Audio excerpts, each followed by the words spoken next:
네, 안녕하십니까. 저는 고려시வில் 행정사 사무소의 임현행정사입니다. 네, 오늘은 국민권익위원회 소속 중앙행정심판위원회에서 참전 유공자 관련한 최종 결정 사례를 언론보도 내용을 토대로 해서 살펴보도록 하겠습니다. 오늘 살펴볼 내용은 총 두 건인데요. 하나는 참전 유공자가 최초에 인정이 되지 않아서 이에 불복해가지고 행정심판을 청구했는데 그 결과가 참전 유공자로 인정된 사례이고, 두 번째는 참전 사실이 인정되어서 참전 유공자였었는데 사후에 국립묘지에 안장을 하려고 했더니 국립묘지의 영예성을 훼손한다는 이유로 국립묘지 안장 거부 처분을 해서 그에 대해서 또다시 불복을 했더니 그 구체적인 결과 이제 다시 국립묘지 안장 대상이다 라는 결정을 한 사례를 살펴보도록 하겠습니다. 네, 오늘 영상의 내용이 도움이 되었다면 구독, 좋아요 부탁드리겠습니다.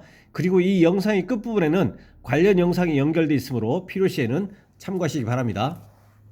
먼저 첫 번째 사례를 보시겠습니다. 먼저 제목을 보시면 권익위 직권조사로 70년 만에 6.25 참전 용사 국가유공자 인정이라고 되어 있고요. 그 구체적인 내용을 보시면 국민권익위에 소속 중앙행정심판위원회가 대한청년단원으로 6.25 전쟁 참전 중 사망한 A씨의 자녀가 국가유공자 유족으로 인정해달라는 신청을 거부한 국가보훈처의 처분을 취소했다고 28일 밝혔다. 중앙행정심판위원회는 구체적 객관적 자료가 없다는 이유는 뭐냐면 구체적이고 객관적인 자료가 없다라는 이유로 거부 처분을 한 겁니다. 국가유공자 유족이 아니다. 그러니까 참전 유공자로 인정할 수가 없다라는 겁니다. 그래서 중앙행정심판위원회는 이제 구체적 객관적 자료가 없다는 이유로 국가유공자 유족 등록을 거부한 국가보훈처의 결정과 관련해 직권 증거조사로 자료를 확보해 청구인을 국가유공자 유족으로 인정했다. 1950년 8월 당시 15세였던 청구인은 아버지 A씨가 북한군과의 교전 중 총상으로 사망했다는 소식을 듣고 아버지의 시신을 가족들과 함께 수습했다. 그래서 당시에 그 자녀였던 이제 행정심판을 청구한 사람, 그러니까 아버지 A씨의 자녀죠. 이 청구인이 아버지가 이제 북한군하고 이제 교전 중에 총상으로 사망했다라는 사실을 이제 들었었습니다. 그래서 청구인은 2000년부터 보훈처에 국가유공자 유족 등록 신청을 했지만 보훈처는 A씨가 전투 중 사망한 사실을 입증할 수 있는 자료가 없다는 이유로 청구인의 신청을 거부했다. 예, 그 아버지 A씨가 전투 중에 사망했다는 사실을 입증할 수 있는 자료가 없다, 근거가 없다, 증거가 없다라는 거죠. 이러한 이유로 이제 거부를 했습니다. 2000년부터 이제 국가유공자 등록 신청을 했지만, 그래서 청구인은 그 아들은 아버지 A씨의 사망 경위를 알고 있는 마을 친구 3명을 인후보증인은 이 사람이 어떤 사실에 대해서 보증하는 겁니다. 예. 지난해 일종의 이제 그 인적 증거입니다. 인적 증거. 인후보증인은 지난해 보훈처에 다시 국가유공자 유족 등록 신청을 했지만 보훈처는 기존과 같은 이유로 청구인의 신청을 받아들이지 않았다. 객관적 근거, 자료, 입증 자료가 없다라는 거죠. 청구인은 지난 4월 중앙행정심판위원회에 행정심판을 청구했다. 그래서 지난해에도 신청했지만 거부 처분을 했기 때문에 4월 달에 올해 4월에 중앙행정심판위원회 행정심판을 청구를 했습니다.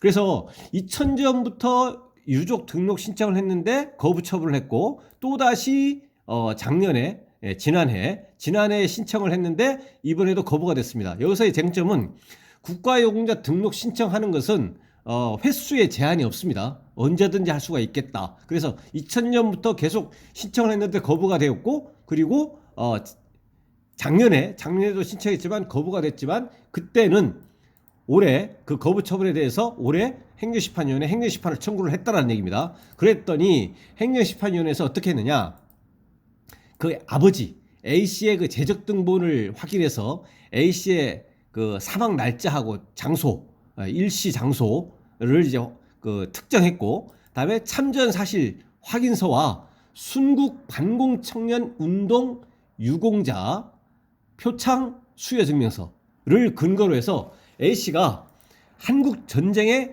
참전했다는 사실을 확인했다는 거죠. 그러니까 그 참전 사실은 6.25 전쟁, 한국 전쟁에 참전했다는 사실은 참전 사실 확인서라는 것이 있었고, 또 순국 반공 청년 운동 유공자 표창 수여 증명서에 이러한 그 근거에 한국 전쟁에 참전했다는 것을 이제 확인했다는 얘기입니다. 행정심판위원회에서.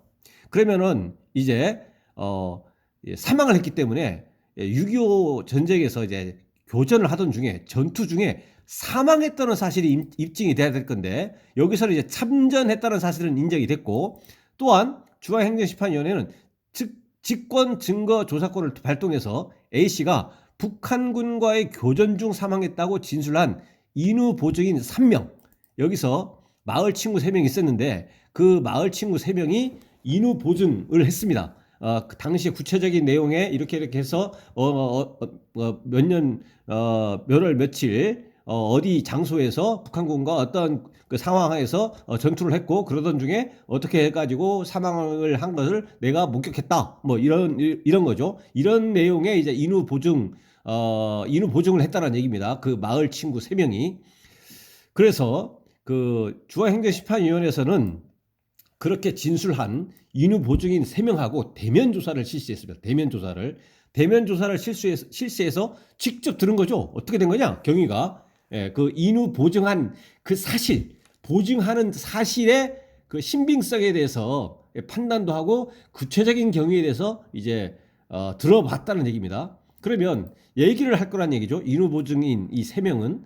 그래서 인후 보증인의 얘기하는 내용들, 그러한 진술에 따라서 이 인후 보증 사실에 대해서 신뢰할 만한지 신뢰하지 못할 것인지 판단이 될 수가 있다는 얘기입니다. 그래서 대면 조사를 실시했고, 그래서 여기서 핵심적인 것은 뭐냐면 이 인후 보증에서의 인후 보증 사실은 구체적이고 직접적이고 명확해야 됩니다.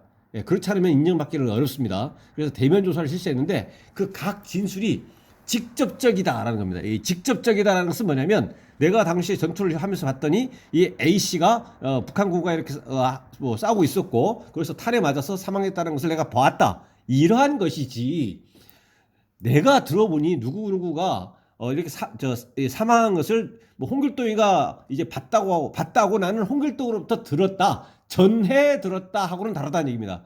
전해 들었다라고 얘기하는 것은 그 전하고 또는 듣는 그런 과정에서 왜곡이 있을 수가 있겠고, 또 전하는 사람도 그 사실이 잘못 전하거나 또는 왜곡된 내용을, 허위의 내용을 전달할 수도 있기 때문에 그것이 아니고 직접적으로 내가 이것을 봤다라는 거죠.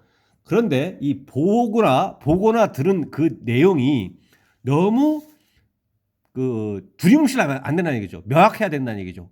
명확해야, 구체적이어야 되고, 추상적이면 안 되고. 예를 들어서 훈련을 받다가 다치는 것을 내가 봤다, 이것이 아니고 육하 원칙에서 언제 어디에서 어떠한 훈련을 받던 중에 어떠한 행동을 하다가 누구가 이렇게 다쳤다, 이렇게 구체적으로 얘기를 해줘야 그거에 대한 그 신뢰가 된다는 얘기죠. 그래서 이 인후 보증인 3명 대면 조사를 해서 그 얘기를 들어봤더니 그 진술이 직접적이고 구체적이어서 이거는 믿을 수 있겠다, 신빙성이 있다라고 인정을 했다는 얘기입니다. 행정심판위원회에서. 그렇다면 앞에 참전 사실 확인서하고 순국 반공 청년 운동 유공자 표창, 짱을 받았다는 거죠. 표창을 수여받은 사실, 이거에 따라서 참전을 했고, 그 다음에 인후 보증인 3명으로부터 대면 조사했더니 그 진술이 직접적이고 구체적이고 그 진술의 신빙성이 있어서 믿을만하다라는 거죠. 그러면 이걸 연결하면 한국 전쟁에 참전을 해서 북한군과 교전 중에 사망을 했구나라는 것이 이제 인정할 수 있겠다라는 겁니다. 하지만 인후 보증인의 진술만으로 A씨의 사망 경위를 확정하기가 어렵다고 판단한 중앙행정심판위원회는 그래서 행정심판위원회는 이것 자체로만으로는 명확하게 이렇게 그 사망을 이제 확정하기 어렵다고 보아서 이제 보충하는 거죠. 이제 보충. 그래서 행정심판위원회는 어떻게 했느냐? A 씨와 같이 사망한 경찰관 B 씨의 사망 경위를 확인하기로 했다. A 씨와 같이 사망한 경찰관 B 씨, 새로운 인물이 등장한 겁니다. 경찰관 B 씨를 확인하기로 했다. 중앙행정심판위원회는 B 씨의 본적지 면사무소에서 재적 등본을 확인한 것이고, B 씨가 소속했던 경북경찰청에서 전사 확인서를 받아 B 씨가 교전 중 전사했다는 사실, 이 사실이 아까 행정심판 청구를 한 그 A 씨의 그 자녀하고 그 인후 보증인 3명이 진술하고 이제 일치했다는 얘기죠. 왜냐하면 그 아버지인 A 씨와 같이 교전 중에 사망을 한 새로운 다른 경찰관 B 씨의 사망 경위를 봤더니 그 B 씨의 재적 등본하고 B 씨가 소속했던 경북경찰청에서 전사 확인서를 봤더니 교전 중 전사했다는 사실이 일치했다는 얘기죠. 그러니까 다른 사망자의 경우에도 같이 사망한 일치했다는 얘기입니다. 다른 사람을 봤더니 중앙행정심판위원회는 A씨와 B씨 관련 서류를 토대로 A씨가 북한군과의 전투 중 사망했다고 보는 것이 합리적이라고 판단했다. 중앙행정심판위원회는 A씨를 한국전쟁에서 전사한 지 70여 년 만에 국가유공자로 인정했다라는 겁니다. 국가유공자로 70여 년 만에 인정이 된 겁니다. 구체적 객관적 자료가 없다는 이유로 청구인의 국가유공자 유족 등록 신청을 거부한 보훈처의 처분을 취소했다, 인정한다, 이렇게 한 겁니다. 민성심 권익위 행정심판국장은 이번 행정심판은 중앙행정심판위원회 직권조사와 타 기관과 공조를 통해 70여 년 전 사건을 해결한 것으로 적극 행정의 모범 사례가 될 수 있다고 말했다라고 이렇게 되어 있는데요. 여기서는 최초의 국가유공자 등록 참전유공자 유족이다라고 신청을 했는데 구체적이고 객관적인 자료가 없다는 이유로 거부했더니 이에 대해서 행정심판을 청구해서 참전 사실과 참전하고 나서 북한군과 교전 중에 사망했다는 다른 객관적 증명과 그리고 그 사망한 사람과 동일하게 같이 사망한 그런 사람들의 사망 경위를 구체적으로 확인해 본 결과 이 사망한 이 대상자의 그 전투에 6.25 전쟁 시 전투에 참여를 해서 전투 중에 사망했다는 것이 인정이 되어서 최종적으로 이제 참전 유공자로 70여 년 만에 인정이 되었다라는 사례였습니다.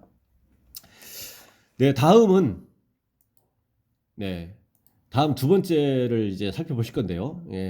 제목을 먼저 보시면 참전 유공자 규책 사유 없는데 병적 이상 이유로 국립묘지 안장 거부는 부당이라고 되어 있습니다. 그 내용을 한번 쭉 보시겠습니다. 참전 유공자에게 규책 사유가 없는데도 병적 이상만을 이유로 국가가 참전 유공자의 국립묘지 안장을 거부한 처분은 부당하다는 행정심판 결정이 나왔다. 병적 이상은 병적 말소, 행방불명, 전역 사유 미확인자 등을 뜻한다.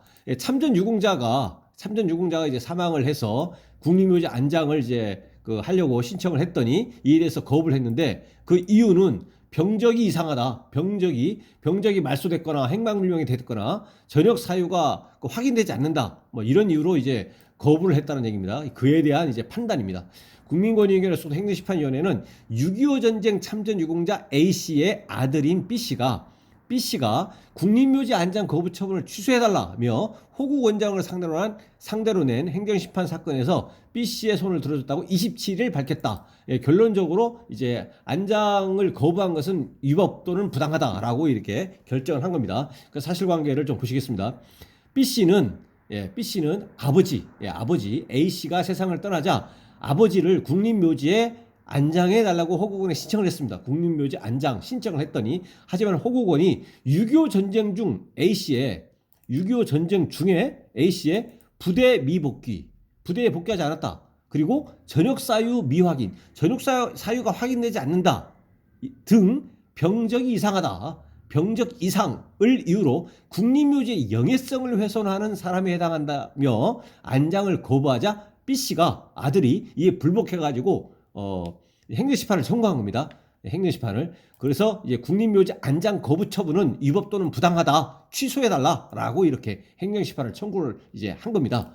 그랬더니 중앙행정심판위원회에서 조사 결과 병적 이상의 원인이 A씨에게 있는 것으로 인정할 만한 자료가 없을 뿐만 아니라 여기서 병적에는 부대 미복귀, 전역 사유 미확인 이 이유가 이렇게 된 그 사유가 아버지인 A씨에게 그 책임이 있을 만한 사유가 없다라는 것이고요. 그 이유가 그 책임이 그 원인이 A씨에게 인정할 만한 내용이 없다. A씨에게 잘못이 없다라는 거죠. A씨가 전투 이후에 부대에 복귀하지 못한 부분도 여기에 부대 미복귀라고 되어 있지만 전투 이후에 부대에 복귀하지 못한 부분도 A씨에게 명백한 규칙 사유가 있다는 자료를 확인할 수 없다. 부대에 미복귀라고 되어 있지만 그 미복귀한 그 사유가 아버지 A씨한테 어떤 잘못이 있다. 책임이 있다. 이러한 것은 없다는 얘기죠. 그냥 부대 미복귀라고만 돼 있지. 그래서 그 A씨에게, 그 아버지에게 책임이 있는 사유가 없다라는 겁니다. 중앙행정심판위원회는 병적 기록상 1차 입대 후 A씨 전역 사유는 확인되지 않으나 첫 번째 1차로 입대했습니다. 군입대했습니다. 군입대했는데 A씨의 전역 사유는 확인되지 않으나 전역 사유 미확인, 전역 사유는 확인되지 않지만 탈영이라든가 또는 탈사, 탈영 후에 복귀 이런 기록이 없다는 얘기죠. 군입대 했는데 어떻게 해서 전역하게 됐는지 그 사유는 확인되지 않지만 어떻게 그 확인되지 않는지도 사실상 모르는 거죠. 1차 입대 후에 A씨가 왜 전역하게 된 사유가 뭐지? 이것은 확인되지 않지만 그렇다고 해서 탈영이나 탈사 이런 기록이 없고 이 이후에 또 A씨는 두 번째로 입대합니다. 두 번째로 입대해서 2차로 입대해가지고 5년 3개월 이상 복무한 후에 또 만기 전역합니다. 두 번째 군입대하고 나서는 5년 3개월 동안 군복무하고 나서 만기 전역을 했다는 얘기죠. 그리고 전역한 이후에도 재판을 받았다거나 처벌된 기록도 확인할 수 없다라는 겁니다. 특히 국가가 병적 기록을 정상적으로 관리하지 못해 A씨가 병적 기록을 관리하는 건 아니지 않습니까? 국가가 병적 기록을 정상적으로 관리하지 못해 A씨가 두 차례 입대했을 가능성, 당시에는 더욱더 그러겠죠. 1차례 입대하고 2차로도 입대했으니까. 그래서 국가가 병적 기록을 제대로 관리하지 못했을 것이다. 정상적으로 관리하지 못해가지고 A씨가 두 차례 입대했을 가능성이 있고 A씨에게 병적 이상의 명백한 규칙 사유를 확인할 수 없다는 얘기죠. A씨에게 병적 이상의 명백한 규칙 사유를 확인할 수 없다. 특히 두 번째 입대에서도 5년 3개월 동안 군복무를 하고 나서 만기 전역을 했으니까요. 그리고 탈영이니 이런 것들이 구체적으로 나와 있는 것도 없고 그러면서 병적 이상만을 근거로 국립묘지의 영예성 훼손 여부를 판단한 국립묘지 안장 거부 처분으로 A씨와 B씨가 입는 불이익이 크다며 호국원의 안장 거부 처분을 취소했다. 민성심 권익위 행정심판 국장은 국가의 병적 기록 관리의 엄중함을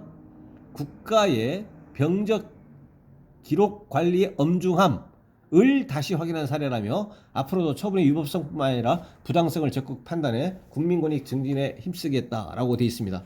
그래서 여기서 이제 참전 유공자가